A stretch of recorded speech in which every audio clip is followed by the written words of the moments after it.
जो अपने माता पिता को प्राणों की तरह समझे। चार पदार्थ, पुरुषार्थ चार हैं। व्यक्ति को चार ही चीज की जरूरत है, पांचवी की है ही नहीं। क्या है वो चार जो व्यक्ति को चाहिए? उसे धर्म चाहिए, परिवार चलाने के अर्थ चाहिए, उसको परिवार में उसको लोग चाहिए, काम है ना तीसरे नंबर पर। लेकिन आज की तो थिंक की सोच ये है कि हम पत्नी और दो बच्चे, एक बेटा और एक बेटी, पांचवा नहीं चाहिए। ग्रंथ ने तो इसका विरोध किया है। उसने तीसरे पुरुषार्थ में भरा हुआ परिवार, संगठित परिवार, फैला। तीसरे नंबर पर चौथा, एक मुक्त जीवन, बंधन मुक्त जीवन। ये चार के अलावा कुछ भी पांचवा नहीं चाहिए।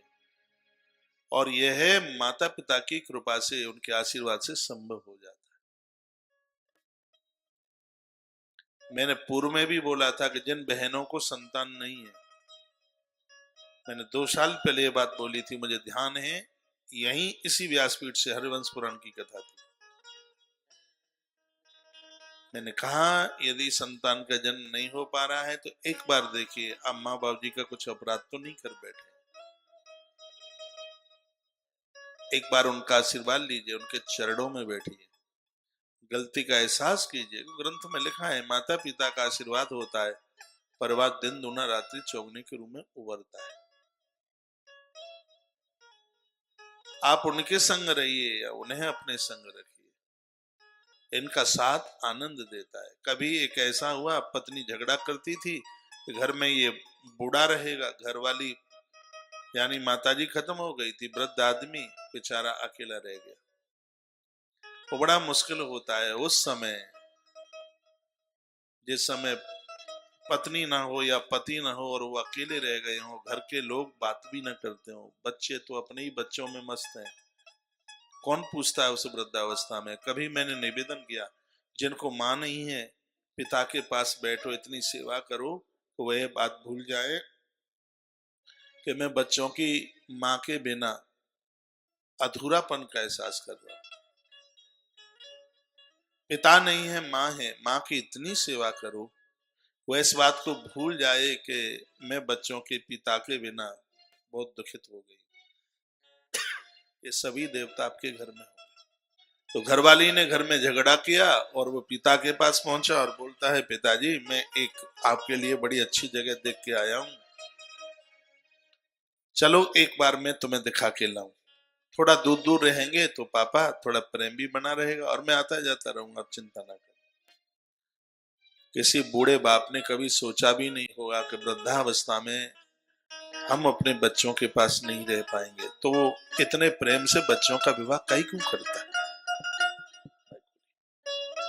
उसने वही अपनी पुरानी वाली साइकिल उठाई, कैरियल पर वृद्ध पिता को बिठाया जिसकी झुर्रियां निकल रही थी, कमजोर था, बहुत भारी, ठीक से वो बैठ भी नहीं पा रहा था।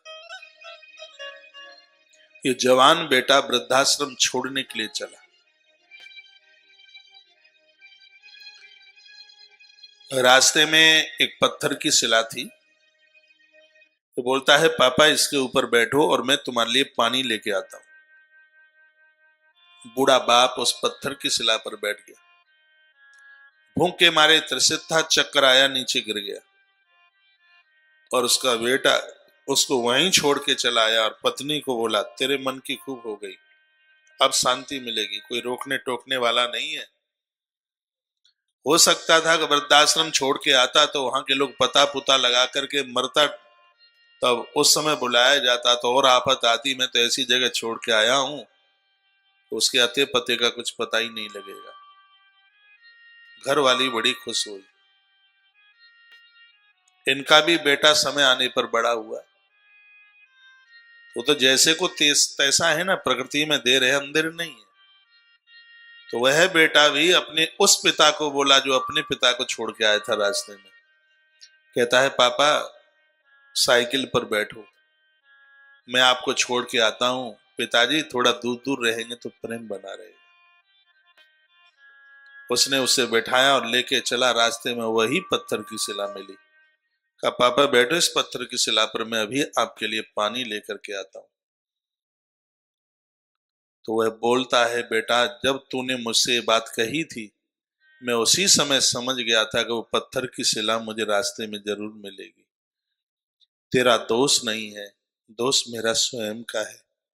इसी शिला के ऊपर मैं अपने बूढ़े पिता को छोड़ करके गया था। हे जगत के लोगों, सुन लीजिएगा, जैसे को तैसा। और उसने रो रो कर मत्था फोड़ फोड़ करके अपने प्राणों को इसी स्थान पर छोड़ दिया। ये बात जगत के उन लोगों के लिए है जिनके यहाँ माँ बाबूजी की कोई, उनके जीवन में कोई वैल्यू कुछ है ही नहीं। लोग नौकर का भी आदर कर लेंगे, माता पिता को तो कहेंगे, वो तो भौंकते रहते हैं। आज वृद्ध इतने दुखी हैं मेरे भाई बहन। मुझे आप बुरे नहीं लगते, आप देश के आन बान और शान हैं, लेकिन फिर भी ये वृद्ध तो आते ही हैं आश्रम में, फूट फूट करके रोते हैं। दास को कोई जरूरत नहीं थी कि 1000 कमरों का निर्माण करने के लिए। क्या मैं ईंट के ऊपर ईंट ही लगाता और मेरे पास क्या कोई काम नहीं है, मुझे भजन नहीं करना? लेकिन ये सब बातें मस्तिष्क में वृद्ध जन कैसे आकर के यहाँ रोते हैं, कितनी तकलीफ में।